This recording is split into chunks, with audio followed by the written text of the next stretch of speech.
this has already been pre-recorded, so I already recorded where I did my makeup, but I did feel inspired by a look in this book by one of my favorite makeup artists. His name is Kevyn Aucoin, or Aucoin. I believe that's how he pronounced it in one of his videos. And this is the book Making Faces. One of my favorite looks has always been, I suppose, the classic look, which is a red lip. And even though I don't wear it as often, it still continues to be one of my absolute favorite looks. And this is one of them that I saw and I really wanted to replicate. So this is it. Very minimal instructions. As a matter of fact, there's no foundation or powder instructions. So I kind of felt with what was right to me. Actually, I can show you here. There's really no say for powder or anything. It says, you know, if you want to do an oatmeal scrub, light moisturizer, and that's pretty much it. No blush, no powder, no foundation, no concealer, none of that, nothing for face. So I kind of had to, I guess you could say, improvise. That's the word I was looking for, improvise. Now that I introduced it to you, let's get on to the actual work. My skin has been cleansed, moisturized, prepped, the whole 9 yards. This is what I used for cleansing, which is the Burt's Bees cleansing oil, and this is the hydration, or the base I use for moisturizer, which is the Burt's Bees Intense Hydration Day Lotion with Clary Sage. That's what I used, and I put some lip balm just because my lips do feel a bit chapped. I'm actually gonna put a bit more.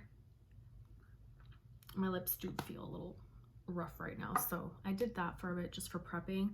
Now the next thing I'm going to do is cover up the pimple that I have here. It does hurt. It is a really big pimple. I call them my hormone pimples. Usually when I'm hormonally out of whack, they come through. And for those of you who tend to have these pimples, I recommend this, which is a blemish pack. They're non-medicated hydrocolloid spot treatment. I hope I'm pronouncing that properly. And essentially what you do is you get whichever size matches the best with your pimple. I always get the biggest one when I can't tell how big the pimple really is, and I feel like the small one isn't big enough. I've always put the larger one, and you just have a lot more working space with it, and just press a little bit and it's done. I mean, to where it's bearable. You don't want to press on it when it's like extreme pain, right? Mine's just really tender and really sore. I kind of forget I have it, and like I'll scratch my face and it's like, ooh, it's right there. It's been a little flaky as well. So some moisturization, some gentle cleansers usually tends to do the trick, but it doesn't want to go away anytime soon. I've had it for a few days now. But anyways, back to the classical makeup tutorial look from the book. So this is what it says in the book. The classical look is one that I see many women wearing. Very little to no foundation, red lips, and mascaraed eyes. The roots of this go back to the first woman who ever rouged their lips, to Marilyn Monroe, up to this modern version of Chandra North. This look is very easy to do, but still gives the face a finish to look. Again, the oatmeal scrub was optional. The light moisturizer was optional. I didn't have anything to make the oatmeal scrub, so I did my own. The brow brush, clear gold liquid shimmer shadow, an eyeshadow brush, eyelash curler, and black mascara, lip pencil to match natural, I'm sorry, not perfect, but natural lip color, and a matted red lip color. So the first one, which was the optional, for this photo, Chandra's skin was lightly scrubbed with oatmeal scrub before the picture was taken, giving her a fresh, healthy glow. This was followed by a light moisturizer on the entire face. Step 2 is the eyebrows are brushed first upwards, then downwards at the ends. Okay, just because I don't feel very satisfied and comfortable with how my skin looks at the moment, close up that book before I do my eyebrows. I am going to do a very light foundation base, and I'm going to do a bit of spot concealing and camouflaging. So I have these two products that seem fitting for the occasion. Let's see, where's the other one? Here it is. So this is what I'm using for my face base.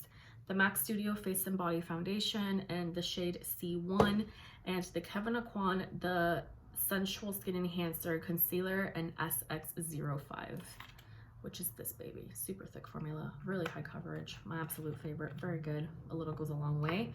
And for the Perfecting Powder Veil, or the light powder, so to speak, it is the BareMinerals Bare Skin Perfecting Veil, which is this powder. So it's from light to medium. It's similar to what I would call a translucent powder. So the other one that I would see fitting, but right now I feel like my skin won't quite react with it nicely, is the Fenty Beauty, just because I do have a bit of flakiness, and sometimes this can make it stand out a lot more. So just because that is the current skin situation, I am going to get on with my face. So this is the brush I'm using. This is the Eco Tools Angled Foundation Brush. This one I bought it at my local Target. And this is how much foundation I'm using from the Face and Body. About that much to start off. That much. So it does look like a lot of product. Trust me, it's not. It's actually a relatively decent, or I guess, at least for me in that sense, a decent amount of product. This is a foundation that you really do have to really work with to get it to get, not to, I guess, to really melt into your skin. I wanted to say absorb, but it was more like melt into your skin. Reason being is because it, even though it seems very watery, it does give you really good coverage for a light foundation. I believe this is a water-based foundation. I believe so, I'm not too sure. The reason why I say I think so is because I have a dewy finish. I should actually look that up to see if it's dewy or if it's an oil-based or a water-based. I'm sorry, I think it is a water-based. Not too sure. It's so lightweight. It would be almost deceiving if it were oil, but at the same time, I do feel my skin very moisturized. Now I have questions. And I don't have the box, so I can't let you know right off the bottle. So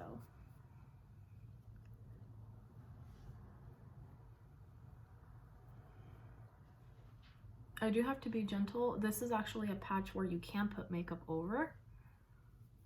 So you just have to be really careful with it, not to be too harsh and remove it.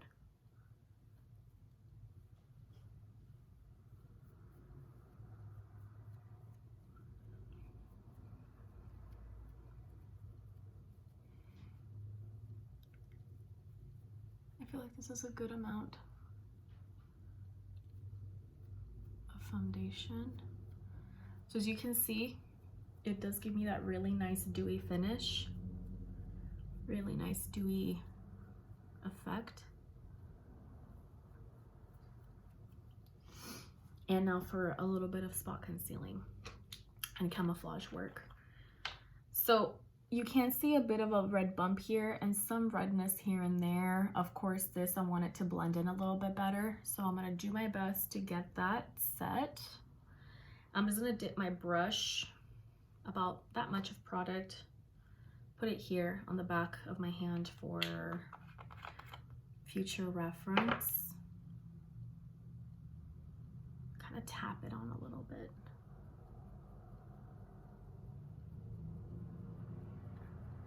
And it does decrease the amount of redness that I have significantly.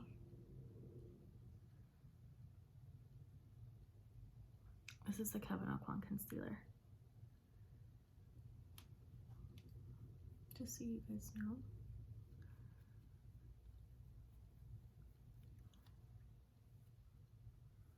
Making sure that everything is very nicely blended.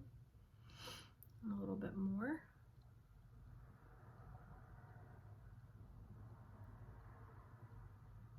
This concealer is really good at covering up imperfections.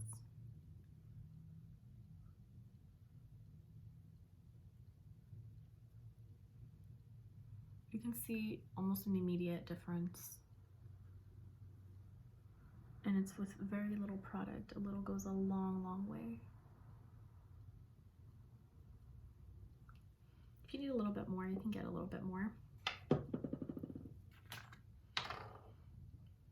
Scraped a little bit more here just in case I need it for another spot on my face, which I will, but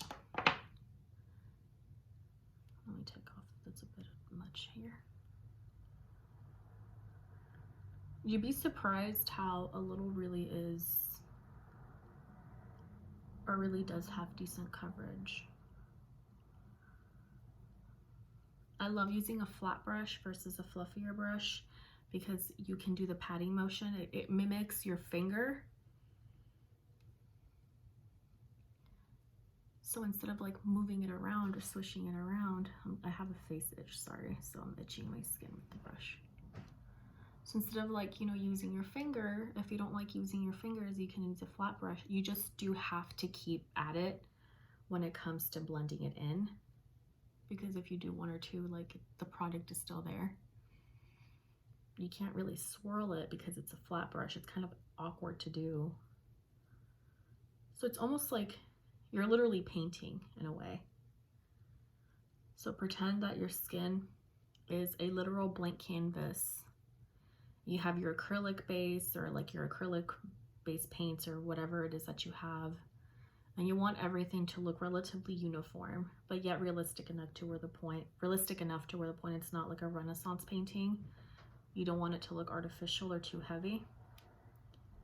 You want everything to look well blended and well thought out, I suppose is the best way that I can explain it.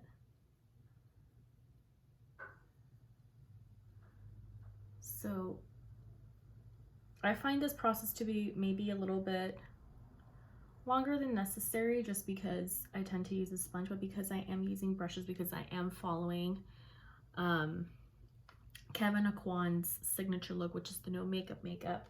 Sometimes I do don't mind that my makeup, you can see it, right? But for the most part, where are my Q-tips? Oh, they're right here. I didn't realize I had the tissue over it. I was hiding it.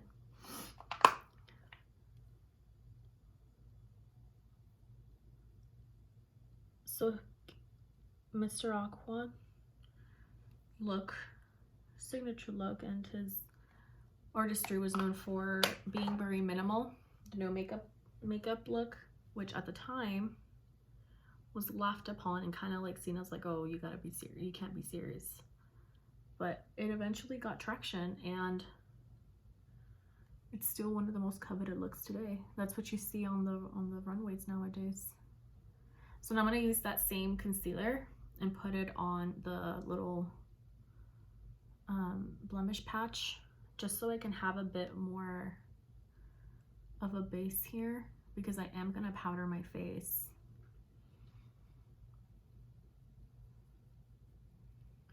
I'm just gonna put the remaining amount here, just blending it. Here as well. I can feel it, I have a bit left.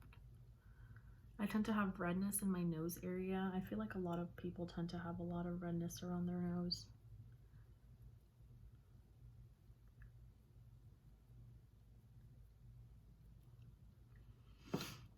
So now that I've created a relatively neutral, more like my skin but better type of base, I'm going to finally set it. And again, it's going to be with this powder. I'm just gonna get a cosmetic brush.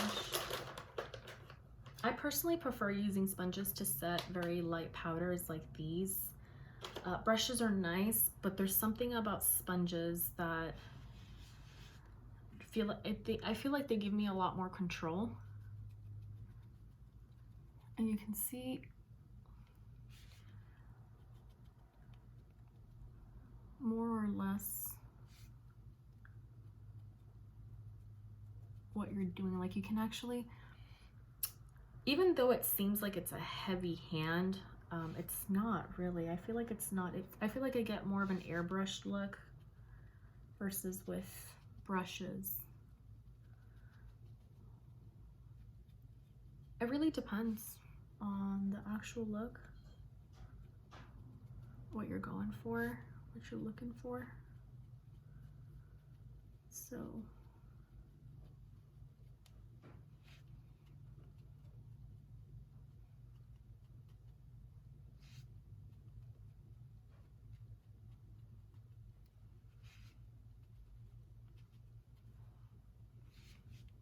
actually learned applying my makeup, if I will add, or do this to myself. I actually learned how to do everything with my fingers. I couldn't afford makeup brushes growing up. And back in the day, you couldn't really find like dollar makeup brushes. They were kind of just all the same size, the same thing. So I really had to kind of improvise with my fingers, Q-tips, or cotton swabs, I should say. It's probably why I tend to use more of the wedge more than any other utensil. And also because I have very sensitive skin, and sometimes depending on my breakouts, depending on how I'm doing, reusable sponges are just not it for me. Especially if I have psoriasis breakouts on my face. Okay, now that I have a decent amount of setting powder or a perfecting veil on my skin, I'm moving on to the actual instructions of the Kevyn Aucoin Making Faces Classical Look tutorial. All right, I'm gonna put this stuff away. I no longer need it. Put it in its dedicated spot. Okay, so it says here, of course, step 2 is the eyebrows, which is the eyebrows are brushed first upward, then downward at the ends. And here, he indicates how he does it. So just so you, can you guys see? Yeah, okay. So there you go. That is 2 and 3, just so I can show you. Clear gold liquid shimmer shadow is washed on the eyelid with the eyeshadow brush. So that's it right there. And then of course, lashes are curled and black mascara is applied to top lashes only. So let's go on first with the eyebrows. I have my trusted NYX Fill and Fluff eyebrow pencil. So up and then down. Up and then down.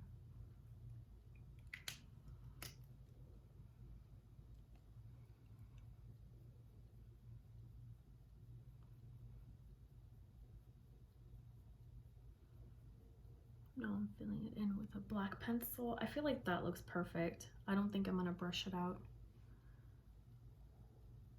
I tend to have a heavier or a bigger issue with doing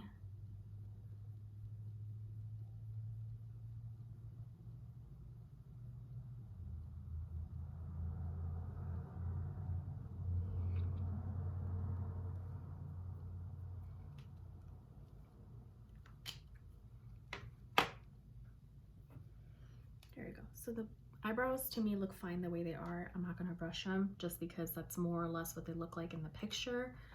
There's obviously the eyebrows back in the day. I believe this book was published in the 90's, if I remember correctly.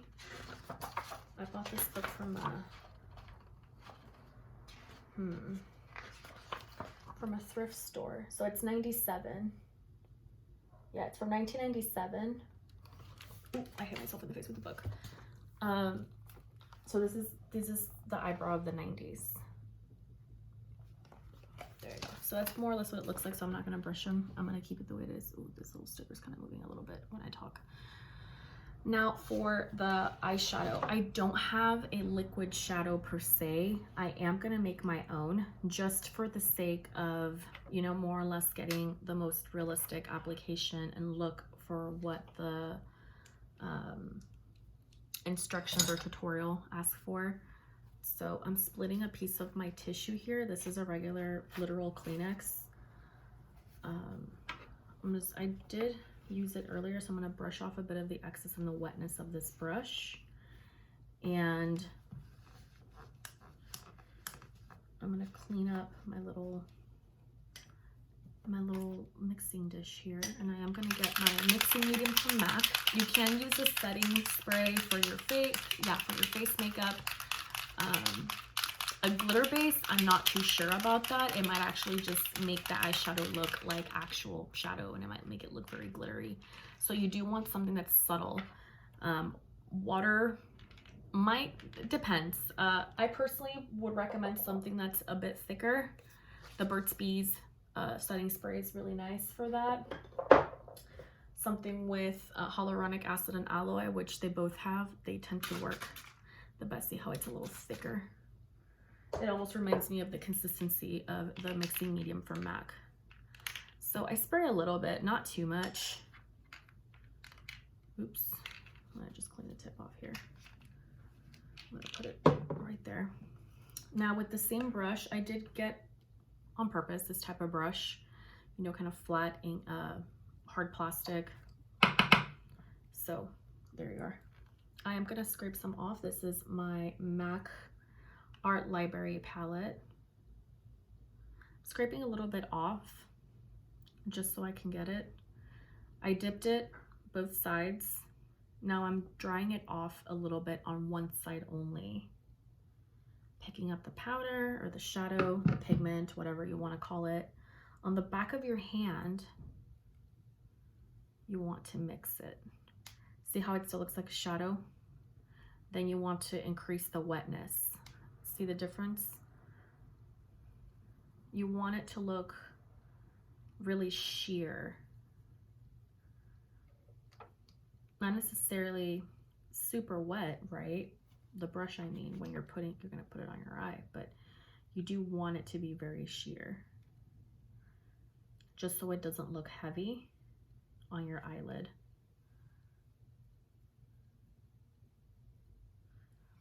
So I would say that alone is very light. So now I'm gonna go in with some more from the product that I scraped off earlier. I'm mixing it here. Whatever works for you is what you should try. Whatever way you wanna put shadow on, or the shimmer on, or your improvised eyeshadow, you can put it on as you please.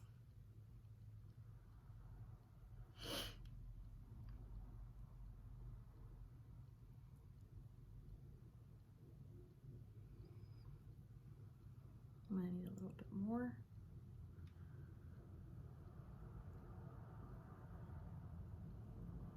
Put a little bit more. Kind of take off the excess.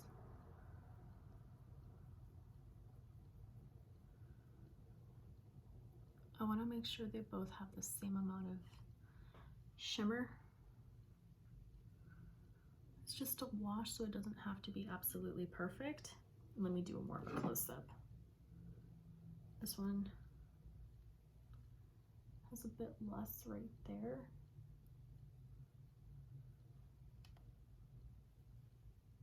This one has less by the lash area. So you want to keep working with it until you get it where you want it. So it's supposed to be a light wash. I feel like that's more than enough. Just enough to create a reflection. Not gonna lie, these ones are much more intense than the ones that he probably used at that time. The shadow that Chandra or Miss North is using, at least in this book, looks almost like a very light gold shimmer shadow. So it almost creates like a white reflection, at least from what my eye catches and from the book. So I'm gonna let that set a little bit and prepare my eyelash curler here, which is somewhere to be found right here. Now, this is one of the, well, third to the last step. This is step 4. Lashes are curled and black mascara is applied to the top lashes only, which I had mentioned previously. So now I'm going to use my, which seems appropriate, of course, my Kevyn Aucoin eyelash curlers. It doesn't say anything about blush. I don't really think back at that time they were huge on blush anymore. I think that was more of an 80s thing. Don't quote me on that. I'm not too sure. I didn't do any research. That's just what I'm assuming by this classical look. Because it stresses more on the rouged lip versus like actual rouge.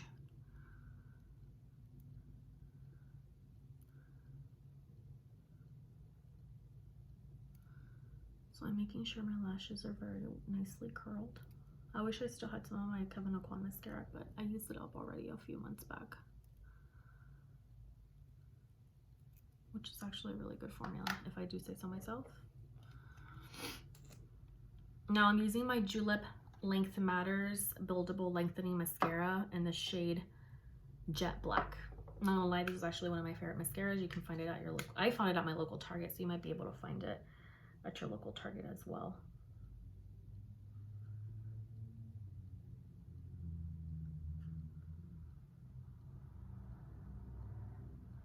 Some of you may be blessed with naturally curly lashes. I do not have that blessing. I have very straight lashes.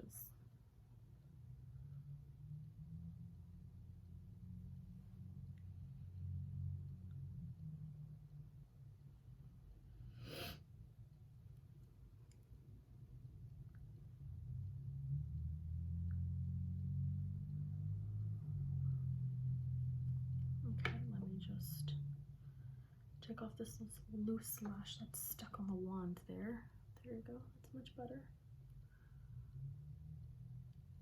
So you carefully apply the mascara. I'm just gonna separate these lashes because they're starting to kind of come together.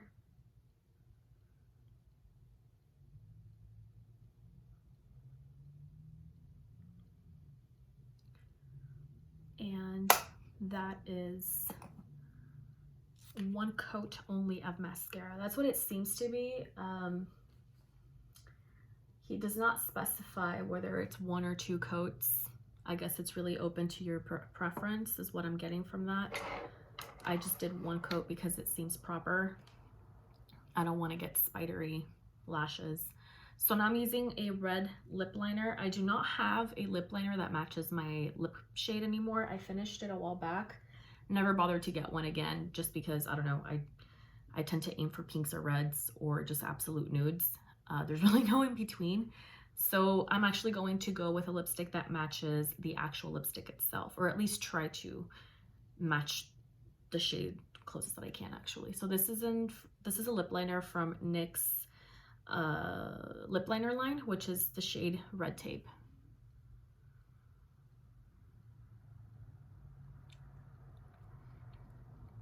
Remember, I still have the lip balm from earlier.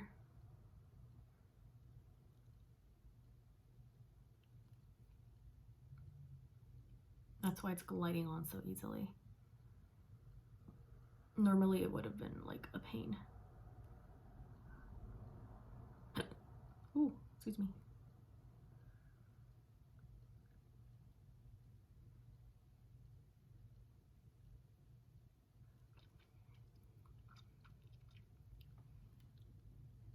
Just like that.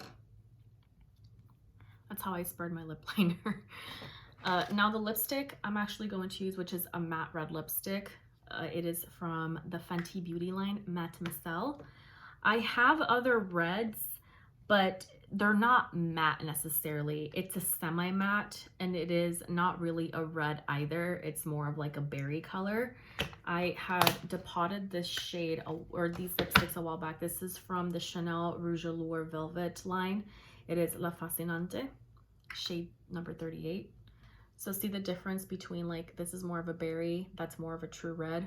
So I didn't really feel comfortable using that one because 1, it's not super matte, and 2, it's not really much of a red, it's more of a berry. And here the lipstick that Miss Chandra or Miss North is wearing seems more to me like a brick red that was very commonly used back in the 90s. And I don't think I have a shade that's really close like that. I used to wear those reds a lot, but personally, I stopped losing interest in those shades. I don't know why. I don't really have anything against them. I just don't wear them as often, so I never really get them. I look at them and I want to, but I don't know. Preference change over the years, I guess, is the best way to put it.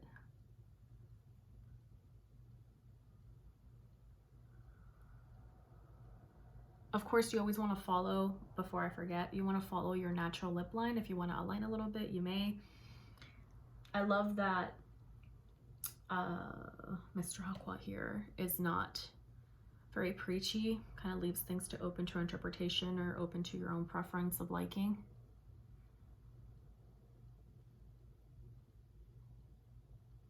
Oh, my brush feels a little raspy and I wonder why.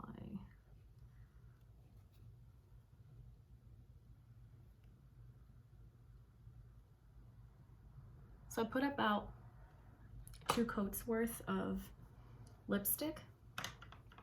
Now I'm going to use my tissue here. It says to use 1 sheet of a single ply of tissue to help set the color. So it seems like he puts the tissue like this.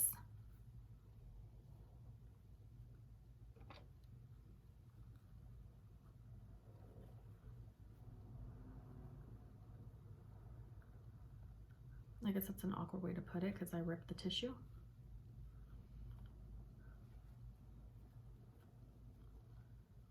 I was gonna do it. I'm gonna try it one more time with a little piece that I didn't use up. Okay, there. There, much better. I'll show you what I mean by that. Seems like he kind of, oops, kind of puts it just over. So that's why I'm like, oh, interesting method. But that is the finished makeup look.